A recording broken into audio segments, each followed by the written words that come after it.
Assalamualaikum warahmatullahi wabarakatuh. Waalaikumsalam warahmatullahi wabarakatuh. Kami dari kelas 11 B1 ingin mewawancarai. Mohon maaf, nama Bapak siapa? Kasih makasih. Kasih Pak. Sebelum itu kami ingin mewawancarai mengenai tugas PKWU, yaitu mengenai pakan konsumsi. Oke, sebelum itu kami memperkenalkan diri terlebih dahulu. Nama saya Herlento Surya Siombing. Lalu ada teman saya. Nama saya Delianita Putri. Oke, tanpa berlama-lama kami akan mewawancarai Bapak. Pertama, jenis budidaya yang Bapak ambil itu apa ya? Itu ada 3 jenis. Ada ikan nila, sama ikan lele, juga sama ikan mas. Yang saya budidaya itu ikan itu. Lalu alasan Bapak mengambil budidaya itu apa ya? Kami mengambil budidaya ikan itu ada ikan nila, juga ikan lele, dan ikan mas untuk yang lebih mudah dan banyak di pasaran dikonsumsi sama masyarakat. Banyak diminati ya? Makasih ya Pak. Lanjut ke pertanyaan berikutnya.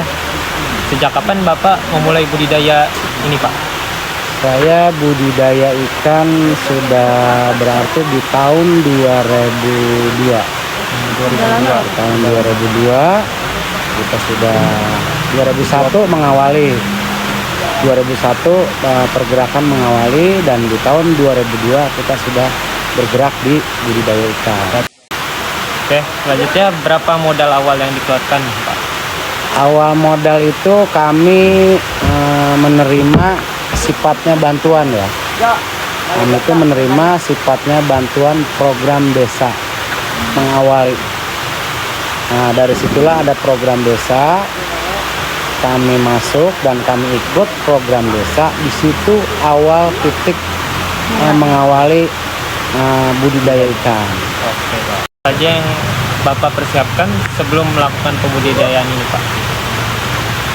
Persiapan untuk melangkah ke depan untuk membudidayakan ikan, anjuran dan perintah dari pemerintahan desa, kami harus menyiapkan lahan dan lokasi.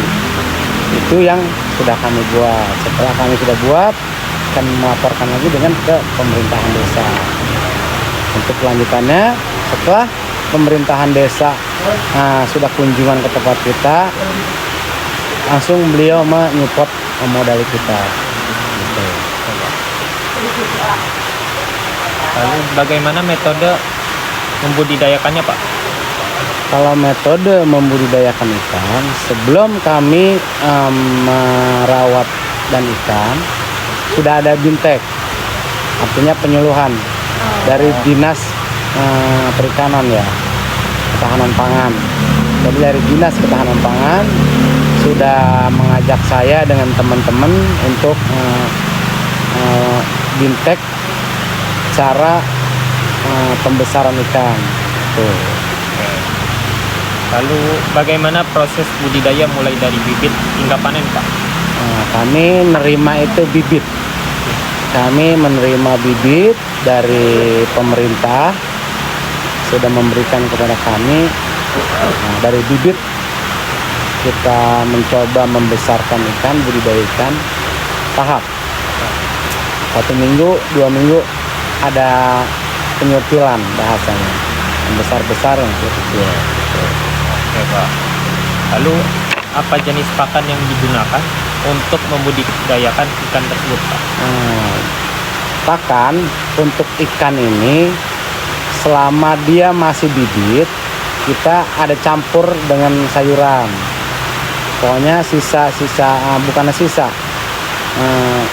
kelopahan buahan sayuran kita rebus. Kita bantuan makan ikan tuh dari sejenis pelet, itu ada ukurannya ya, besar kecil, tapi bantuan daripada makan pelet itu kita membuat makanan sendiri, bantuan. Sendiri gitu. Selanjutnya ada pertanyaan dari teman kami. Oke. Dari tadi yang pakannya itu, gimana sih cara memilih pakan yang tepat untuk jenis ikan yang Bapak budidaya? Nah, jadi jenis pakan ikan itu ada 2. bahkan mungkin 3 ya, tapi yang kami temukan itu 2. Bisa dibilang yang lebih bagus itu lebih mahal. Yang agak murahan ikan juga kurang menarik makannya. Jadi itulah yang kami buat. Tambahan cara makan metode pembesaran ikan itu kami bantu dengan sayuran itu. Tapi kami pokok tetap menggunakan pakan ikan yang bagus. Jadi hasil kualitas ikan pun jadi bagus gitu. Terus apa aja sih tantangan-tantangan yang dihadapi selama budidaya ini? Tantangan untuk budidaya itu boleh dikategorikan penyakit ikan ya. Kita antisipasinya penyakit ikan itu di saat kekurangan makan itu pasti akan ada penyakit-penyakit ikan. Tapi kalau tantangannya kekurangan makan harus kita penuhi, insya Allah ikan itu nggak ada penyakit. Kalau makannya cukup, tidak ada penyakit ikan. Terus ada jadwal untuk memberi makan ikannya gitu atau tidak? Ya, itu sudah ada pemberian jadwal. Sebelum kita menggunakan pakan yang bagus, kita luncuran yang sudah direbus nih. Ini dulu. Setelah 1 jam rebusan itu sudah selesai dimakan, baru kita bantu dengan pakan yang bagus. Jadi memperhemat. Yang jelas ikan itu akan tumbuh subur dengan sendirinya karena kita sudah mengatur timer makannya. Terus setelah panen, hasil panen itu didistribusikan kemana saja? Setelah panen itu karena memang penjual itu sudah banyak tahu di sini. Jadi beliau si pembeli ini sudah datang. Yang dari punya usaha di pecel lele, yang punya usaha di lesehan, dia tuh sudah datang. Mereka tuh sudah datang ke tempat kami. Mereka yang mencari. Mereka yang mencari dan kami sudah nggak sulit untuk membawa ikan ini kemana yang harus kita enggak. Beliau yang pada datang ke sini. Berarti udah tahu ya pasarannya kemana? Sudah tahu pasaran. Terus gimana strategi pemasaran yang efektif untuk hasil budidaya Bapak? Jadi kita pun nggak harus ngejar target mahal ya. Karena ini saya menjalankan salah satu program tingkat desa. Jadi saya nggak harus ngejar cari yang mahal. Yang penting perputaran ini berjalan dan masyarakat pun menerima. Makanya tadi kami bilang kami itu sudah nggak pusing penjualan karena mungkin penjualan kami di bawah sedikit dari pasaran. Gitu. Jadi gitu. Kira-kira berapa omset yang didapat dalam sekali panen gitu Pak? Jadi panennya itu kan bertahap karena memang kita juga nggak selalu jual mahal, jual banyak gitu, enggak. Jadi dia tuh memang ada tahap-tahapannya. Ya sekali panen itu untuk bahasanya membeli pakan kebeli atau buat teman-teman beli rokok ada. Yang jelas paling utama tuh bibit jangan sampai hilang yang harus kita jaga itu kan. Pertanyaan terakhir, kira-kira ada pesan-pesan nggak untuk anak muda atau yang kayak kita ini untuk memulai usaha budidaya? Pesan-pesan terakhir saya semoga remaja-remaja ini penerus-penerus ini supaya agar bisa selalu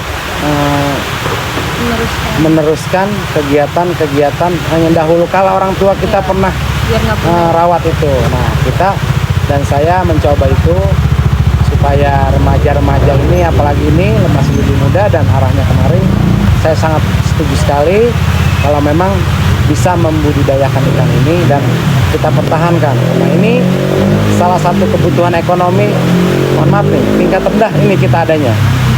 Nah mungkin saya bisa bilang tingkat rendah, tapi ini memang bahasanya ketahanan pangan dan saya pun tidak sendiri menjalankan ini karena saya punya kelompok.